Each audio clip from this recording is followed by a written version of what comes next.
ಶ್ರೀ ಗುರು ರಾಘವೇಂದ್ರ ಸ್ವಾಮಿ ಜ್ಯೋತಿಷ್ಯ. ಮಂತ್ರಾಲಯದಲ್ಲಿ ತಮ್ಮ ತಪೋಶಕ್ತಿಯಿಂದ ವಾಕ್ಯ ಸಿದ್ಧಿ ಮಂತ್ರಸಿದ್ಧಿ ಪಡೆದಿರುವ ಪಂಡಿತ್ ಶ್ರೀ ಅಪ್ಪಟಾಚಾರ್ಯರು ತಾಂತ್ರಿಕ ಜ್ಯೋತಿಷ್ಯರು. ಶ್ರೀ ಸಾಯಿಬಾಬಾ ಹಾಗೂ ರಾಘವೇಂದ್ರ ಸ್ವಾಮಿಯ ಆರಾಧಕರು.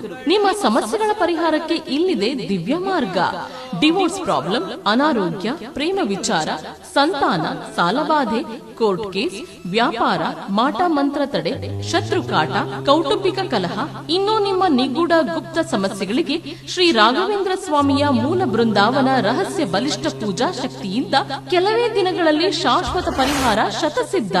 ವಿಶೇಷ ಸೂಚನೆ: ಅಲ್ಲಿ ಇಲ್ಲಿ ಕೇಳಿ ಎಲ್ಲೂ ಪರಿಹಾರವಾಗದ ನಿಮ್ಮ ಸರ್ವ ಸಮಸ್ಯೆಗಳಿಗೆ ಇಲ್ಲಿದೆ ದಿವ್ಯ ಮಾರ್ಗ. ನಂಬಿಕೆಟ್ಟವರಿಲ್ಲವೋ ಈ ರಾಯರ.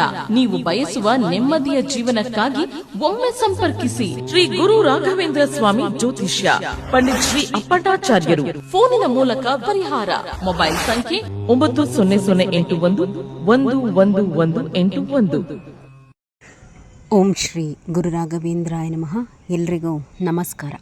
ಇವತ್ತಿನ ವಿಡಿಯೋನಲ್ಲಿ ನಿಮಗೆ ಬಲಿಪಾಡ್ಯಮಿ ದಿವಸ ಮನೆಯಲ್ಲಿ ಹಚ್ಚುವಂತಹ ಯಮದೀಪ, ಇದರ ಬಗ್ಗೆ ನಾನು ನಿಮಗೆ ಮಾಹಿತಿಯನ್ನು ಕೊಡ್ತೀನಿ.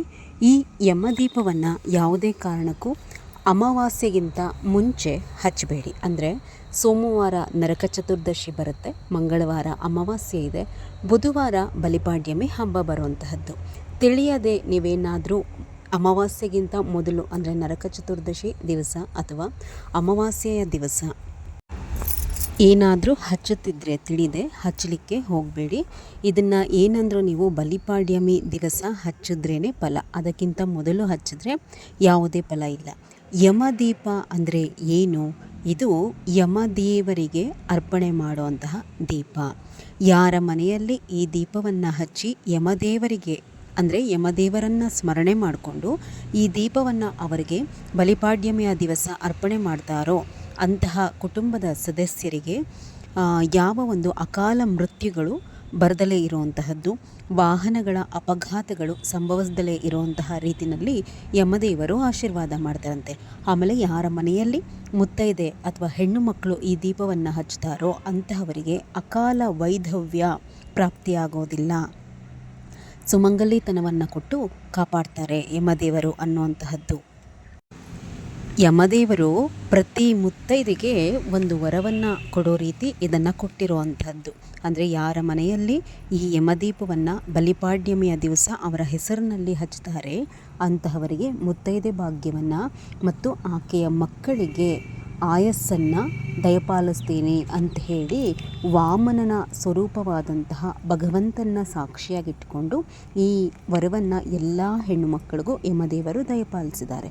ತಪ್ಪದೆ ಈ ಸರಳವಾದಂತಹ ದೀಪವನ್ನು ಮನೆಯಲ್ಲಿ ಹಚ್ಚಿ. ಯಾಕೆಂದರೆ ಯಾರ ಒಂದು ಜಾತಕ ಫಲದಲ್ಲಿ ಗ್ರಹಚಾರದಲ್ಲಿ ಏನು ತೊಂದರೆಗಳಿರುತ್ತೆ ಅನ್ನುವಂತಹದ್ದು ಯಾರಿಗೂ ಗೊತ್ತಿರಲ್ಲ. ಈ ರೀತಿ ಸರಳವಾದಂತಹ ಪರಿಹಾರವನ್ನು ನಾವು ಮಾಡಿಕೊಳ್ಳೋದ್ರಿಂದ ಮನೆಗೆ ಬರುವಂತಹ ಅಂಥ ದೊಡ್ಡ ಆಪತ್ತುಗಳು ತಡೆಯುತ್ತೆ ಅನ್ನುವಂಥದ್ದಾದರೆ ಯಾಕೆ ಮಾಡಬಾರ್ದು? ಏನಾದರೂ ಮನೆಯ ಸದಸ್ಯರ ಆಯಸ್ಸಿನಲ್ಲಿ ಏನಾದರೂ ತೊಂದರೆ ಇದ್ದರೂ ಕೂಡ ನಾವು ಹಚ್ಚುವಂತಹ ಈ ದೀಪವೇ ನಮಗೆ ಸೂಚನೆ ಕೊಡುತ್ತೆ. ಮುಂದೆ ತಿಳಿಸ್ತೀನಿ ಯಾವ ರೀತಿ ಅಂತಂದು. ಇದಕ್ಕೆ ಸ್ವಲ್ಪ ದೊಡ್ಡ ದೀಪವನ್ನು ನೀವು ತಗೊಂಡು ಬರಬೇಕಾಗತ್ತೆ. ಬಲಿಪಾಡ್ಯಮಿಯ ದಿವಸ ಹಚ್ಚಬೇಕು. ಬಲಿಪಾಡ್ಯಮಿಯ ದಿವಸ ಪೂಜೆಯನ್ನು ಮಾಡಿ ಪ್ರಾತಃ ಕಾಲದಲ್ಲಿ ನೀವು ಈ ದೀಪವನ್ನು ಹಚ್ಚಿದ್ರೆ ಅದು ಮಧ್ಯಾಹ್ನ 12 ಗಂಟೆಯವರೆಗೂ ಕೂಡ ಈ ದೀಪ ಉರಿಬೇಕು. ಹೀಗಾಗಿ ನಿಮಗೆ ಸ್ವಲ್ಪ ದೊಡ್ಡ ದೀಪ ಬೇಕಾಗುತ್ತೆ. ಯಾವ ಎಣ್ಣೆಯನ್ನು ನೀವು ಇದಕ್ಕೆ ಬಳಸ್ಕೊಂಡ್ರೆ ಒಳ್ಳೆಯದು ಅಂತಂದರೆ 5 ತರಹದ ಎಣ್ಣೆಯನ್ನು ನೀವು ಬಳಸ್ಕೋಬೇಕಾಗತ್ತೆ. ಇದನ್ನು ದೇವರ ಮನೆಯಲ್ಲಿ ಹಚ್ಚಬೇಕು. ದೀಪಕ್ಕೆ ಮೊದಲು ಹಚ್ಚೋದಕ್ಕಿಂತ ಮೊದಲು 5 ಕುಂಕುಮದ ಬೊಟ್ಟನ್ನು ಇಡಿ, ಹಾಗೆ ಅರಿಶಿನವನ್ನು ಕೂಡ ಹಚ್ಚುವಂತಹದ್ದನ್ನು ಮಾಡಿ. ಸ್ವಲ್ಪ ಬತ್ತಿಯನ್ನು ಉದ್ದಕ್ಕೆ ಹಾಕಿ ಅದರೊಳಗಡೆ ಹಾಕುವಂತಹ ಬತ್ತಿಯನ್ನು, ಯಾಕೆಂದರೆ ಬತ್ತಿ ಮುಗಿದೋಗಿ ದೀಪ ಶಾಂತವಾಗಬಾರ್ದು. ಮನೆ ದೇವರ ದೀಪಗಳನ್ನು ನೀವು ಹಚ್ಚಿದ ನಂತರ ಅಂದರೆ ಪೂಜೆ ಮಾಡುವಾಗ ಮನೆ ದೇವರಿಗೆ ದೀಪಗಳನ್ನು ಇಟ್ಟಿರ್ತೀರಲ್ವ ದೇವರ ಮನೆಯಲ್ಲಿ, ಆ ದೀಪಗಳನ್ನು ಹಚ್ಚಿದ ನಂತರ ನೀವು ಈ ದೀಪವನ್ನು ಹಚ್ಚಬೇಕು. ಹಚ್ಚುವಂತಹ ಸಂದರ್ಭದಲ್ಲಿ ನಿಮ್ಮ ಮನೆಯ ಎಲ್ಲ ಸದಸ್ಯರ ಯಾರ್ಯಾರು ಮಕ್ಕಳು ಸಮೇತವಾಗಿ ಹಿಡಿದು ಯಾರ್ಯಾರಿದ್ದೀರ ಎಲ್ಲರ ಹೆಸರನ್ನು ಹೇಳ್ಕೊಂಡು ಯಾರ ಜಾತಕದಲ್ಲಿ ಅಥವಾ ಗ್ರಹಫಲದಲ್ಲಿ ಏನೇ ಗ್ರಹಚಾರಗಳಿದ್ದರೂ ಕೂಡ ನಿವಾರಣೆ ಆಗಲಿ ಅಂತ ಹೇಳಿ ಕೇಳಿಕೊಂಡು ಊದ್ಬತ್ತಿಯಿಂದ ಈ ದೀಪವನ್ನು ಬೆಳಗಿಸಬೇಕು. ದೀಪವನ್ನು ಬೆಳಗಿಸಿದ ನಂತರ ತಪ್ಪದೆ ನೀವು 3 ಬಾರಿ ಈ ಮಂತ್ರವನ್ನು ಹೇಳ್ಕೊಳ್ಳಿ. ದೀಪಂ ಯಮದೈವಂ ಸಮರ್ಪಯಾಮಿ, ದೀಪಂ ಯಮದೈವಂ ಸಮರ್ಪಯಾಮಿ ಅಂದರೆ ಈ ದೀಪವನ್ನು ಯಮದೈವರಿಗೆ ನಾನು ಸಮರ್ಪಣೆ ಮಾಡ್ತಾ ಇದ್ದೀನಿ ಅಂಥೇಳಿ ಅರ್ಥ. 3 ಬಾರಿ ಇದನ್ನು ಹೇಳ್ಕೋಬೇಕು. ನಿಮ್ಮ ಮನೆಯಲ್ಲಿ ಗಂಡು ಮಕ್ಕಳೇನಾದರೂ ಇದ್ದರೆ, ಎಷ್ಟು ಜನ ಗಂಡು ಮಕ್ಕಳಿದ್ರು ಕೂಡ, ಅಂದರೆ 2 ಇರ್ತಾರೋ, 3 ಇರ್ತಾರೋ, 4 ಜನ ಇರ್ತಾರೋ, ಅವರೆಲ್ಲರ ಕೈಲೂ ಕೂಡ ತಪ್ಪದೆ ನೀವೇನು ಮಾಡಬೇಕು, ಈ ದೀಪಕ್ಕೆ ಅವ್ರಿಗೆ 1-2 ಊದ್ಬತ್ತಿಯನ್ನು ಹಚ್ಚಿಬಿಟ್ಟು ಭಕ್ತಿಯಿಂದ ಬೆಳಗಲಿಕ್ಕೆ ಹೇಳಿ. ಇದು ಇಡೀ ವರ್ಷ ಆ ಮಕ್ಕಳ ತಲೆನ ಕಾಯುತ್ತೆ. ಒಂದು ಹೊರಗಡೆ ಹೋದಾಗಲೋ ಬಂದಾಗಲೋ, ಈಗಂತೂ ಬಹಳ ನೋಡ್ತೀವಿ ವಾಹನ ಅಪಘಾತಗಳು. ಬಹಳ ಸಣ್ಣ ಸಣ್ಣ ವಯಸ್ಸಿನ ಮಕ್ಕಳೇ ಹೊರಟೋಗುವಂತಹದ್ದು ತಂದೆ ತಾಯಿಗಳ ಎದುರಲ್ಲಿ. ಯಾವ ಶತ್ರುಗಳಿಗೂ ಕೂಡ ಆ ಕಷ್ಟ ಬರುವಂತಹದ್ದು ಬೇಡ. ಅಕಾಲ ಮೃತ್ಯುಗಳು ಮನೆಯಲ್ಲಿ ಒದಗಿದ್ರೆ ಪುತ್ರ ಶೋಕಂ ನಿರಂತರಂ. ಹೆಣ್ಮಕ್ಳೇ ಇರಬಹುದು, ಗಂಡು ಮಕ್ಕಳೇ ಇರಬಹುದು, ತಂದೆ ತಾಯಿಗಳು ಇದ್ದು ಸತ್ತ ಹಾಗೆ. ನಾವು ಪ್ರತಿನಿತ್ಯ ಭಗವಂತನಲ್ಲಿ ಬೇಡ್ಕೊಳ್ಳುವಂತಹದ್ದು ನಮ್ಮ ಮಕ್ಕಳಿಗೆ ಆಯಸ್ಸನ್ನು, ಆರೋಗ್ಯವನ್ನು ಕೊಟ್ಟು ನಮ್ಮ ಕಣ್ಣೆದುರುಗಡೆ ಅವರನ್ನು ಚೆನ್ನಾಗಿ ಇಡಿ ಅಂತಂದು. ಅಂತಹದ್ರಲ್ಲಿ ಯಾವ ಆಪತ್ತು ಯಾವ ಮನೆಯ ಮಕ್ಕಳಿಗೂ ಒದಗುವಂತಹದ್ದು ಬೇಡ. ಇದನ್ನೇ ನಾನು ಭಗವಂತನಲ್ಲಿ ಕೇಳ್ಕೊಳ್ಳುವಂಥದ್ದು.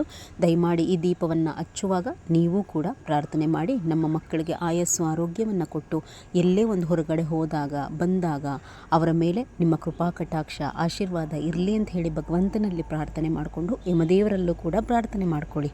ಮಕ್ಕಳ ಕೈಲಿ ಊದ್ಗಡ್ಡಿ ಹಚ್ಚಿಸಿ ಬೆಳಗಿಸಿ ಆ ದೀಪಕ್ಕೆ. ದೀಪ ಹಚ್ಚಿದ ತಕ್ಷಣ ನಮ್ಮ ಜವಾಬ್ದಾರಿ ಮುಗ್ದೋಗೋದಿಲ್ಲ. ಏಕೆಂದರೆ ಇದು 12 ಗಂಟೆವರೆಗೂ ಕೂಡ ಉರಿಬೇಕಾಗತ್ತೆ. ಆಗಾಗ್ಗೆ ನೋಡ್ತಾ ಇರಬೇಕು ದೀಪವನ್ನು.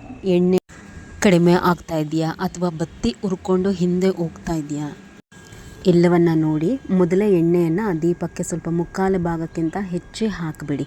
ಆಗಾಗ್ಗೆ ದೀಪ ನೋಡಿಕೊಂಡು ಬತ್ತಿ ಏನಾದರೂ ಹಿಂದಕ್ಕೆ ಉರ್ಕೊಂಡು ಹೋಗ್ತಿದ್ರೆ ಒಂದು ಊದುಬತ್ತಿ ಸಹಾಯದಿಂದ ಆ ಬತ್ತಿಯನ್ನು ಮುಂದಕ್ಕೆ ಎಳ್ಕೊಂಡು ಬಿಡಿ ಮುಂದಕ್ಕೆ. ದೀಪ ಯಾವ ಕಾರಣಕ್ಕೂ 12 ಗಂಟೆ ಒಳಗಡೆ ಶಾಂತವಾಗಬಾರ್ದು. ನೀವೆಷ್ಟೇ ಜಾಗ್ರತೆಯಿಂದ ನೋಡಿಕೊಂಡ್ರೂ ಕೂಡ ಏನಾದರೂ ದೀಪ ಶಾಂತವಾಗಿ ಹೋದರೆ ಅದು ಮನೆಯಲ್ಲಿ ಯಾರ್ದಾದ್ರೂ ಆಯಸ್ಸಿನಲ್ಲಿ ಅಕಾಲ ಮೃತ್ಯು ಇದೆ ಅನ್ನೋಂತಹದ್ದನ್ನು ಸೂಚಿಸುತ್ತೆ. ಹೆದರಬಾರ್ದು. ಆವಾಗ ಆ ರೀತಿ ಏನಾದರೂ ಆಯಿತು ಅಂತಂದರೆ ಹೆದರಬೇಡಿ. ನೀವೇನು ಮಾಡಬೇಕು ಅಂತಂದರೆ ತಪ್ಪದೆ ನಿಮ್ಮ ಮನೆ ದೇವರಿಗೆ ಹೋಗಿ ಹುಂಡಿಗೆ 101 ರೂಪಾಯಿ ಹಾಕಿಬಿಟ್ಟು ಪೂಜೆಯನ್ನು ಮಾಡಿಸ್ಕೊಂಡು ಈ ರೀತಿ ಮನೆಯಲ್ಲಿ ದೀಪ ಹಚ್ಚಿ ಈ ರೀತಿ ಶಾಂತವಾಗಿ ಅದು ನಮಗೆ ಸೂಚನೆ ಕೊಟ್ಟಿದೆ. ಯಾರ ಆಯಸ್ಸಿನಲ್ಲಿ ಏನೇ ತೊಂದರೆ ಇದ್ದರೂ ಅಕಾಲ ಮೃತ್ಯು ಇದ್ದರೂ ನೀವೇ ಅದನ್ನು ತುಳ್ಕೋಬೇಕು, ಈ ಕಷ್ಟವನ್ನು ಪರಿಹಾರ ಮಾಡ್ಕೋಬೇಕು ಅಂತ ಹೇಳಿ ನಿಮ್ಮ ಮನೆ ದೇವರಲ್ಲಿ ಪ್ರಾರ್ಥನೆ ಮಾಡಿಕೊಂಡು ಒಂದು ಪೂಜೆಯನ್ನು ಮಾಡಿಸಿ. ಇಂತಹದ್ದು ಏನೇ ಕಷ್ಟ ಇದ್ದರೂ ನೀವು ಅಲ್ಲಿ ಇಲ್ಲಿ ಹೋಗಿ ಬಹಳ ಅಲಿಬೇಕು ಅಂತೇನಿಲ್ಲ. ನಿಮ್ಮ ಮನೆ ದೇವರಿಗೆ ಹೋಗಿ ಒಂದು ಪೂಜೆಯನ್ನು ಮಾಡಿಸಿದ್ರು ಕೂಡ ನಿಮ್ಮ ಮನೆ ದೇವರಿಗೆ ಈ ರೀತಿ ನಿಮ್ಮ ಕಷ್ಟಗಳನ್ನು ಕಳೆಯುವಂತಹ ಶಕ್ತಿ ಇರುತ್ತೆ. ಅದಕ್ಕೆ ಹೇಳೋದು 10 ದೇವರಿಗೆ ಅಲಿಯೋದ್ರ ಬದಲು ಮನೆ ದೇವರನ್ನು ಸರಿಯಾಗಿ ನಾವು ನಡೆಸ್ಕೋಬೇಕು ಅಂತಂದು. ಈ ರೀತಿ ಏನಾದರೂ ಆಗಿಬಿಟ್ರೆ ಅನ್ನೋಂತಹ ಭಯ ಇಟ್ಕೊಂಡು ದೀಪ ಹಚ್ಚದಲ್ಲೇ ಇರಬೇಡಿ. ಏಕೆಂದರೆ ಆ ರೀತಿ ಏನಾದರೂ ಇತ್ತು ಅಂತಂದರೆ ನಿಮಗೆ ತೋರ್ಪಡೆಯೋಕ್ಕೆ ಆಗುತ್ತೆ. ಭಗವಂತನ ಮೂಲಕ ಅದು ಪರಿಹಾರ ಕೂಡ ಆಗುತ್ತೆ. ಅದನ್ನು ಬಿಟ್ಟು ಹಚ್ಚೋದಕ್ಕೆ ಏನಾದರೂ ಈ ರೀತಿ ಹಾರೋದ್ರೆ ಅನ್ನೋಂತಹ ಭಯ ಇಟ್ಕೊಂಡು ಹಚ್ಚೋದಕ್ಕೆ ಹೆದರಬೇಡಿ. ಮನೆಯಲ್ಲಿ ಮಕ್ಕಳಿರುವಂತಹವರು, ಗಂಡು ಮಕ್ಕಳಿರುವಂತಹವರು ವಿಶೇಷವಾಗಿ ಈ ದೀಪವನ್ನು ಹಚ್ಚಲೇಬೇಕು ಅವರ ಒಂದು ಅಭಿವೃದ್ಧಿಗೋಸ್ಕರ. ಈ ದೀಪವನ್ನು 12 ಗಂಟೆಗೆ ಅದು ಶಾಂತವಾಗಿ ಹೋದರೆ ಅಲ್ಲಿಗೆ ಬಿಟ್ಟುಬಿಡಿ. ಮತ್ತೆ ಯಾವ ಕಾರಣಕ್ಕೂ ಸಂಜೆಯೆಲ್ಲ ಹಚ್ಚಲಿಕ್ಕೆ ಹೋಗಬಾರ್ದು. ಇದು ಯಮದೀಪ ಹಚ್ಚುವಂತಹ ವಿಧಾನ. ಎಲ್ರಿಗೂ ಇನ್ಫಾರ್ಮೇಷನ್ ಇಷ್ಟ ಆಗಿದೆ ಅಂತ ಹೇಳಿ ಭಾವಿಸ್ತೀನಿ. ಎಲ್ರಿಗೂ ನಮಸ್ಕಾರ.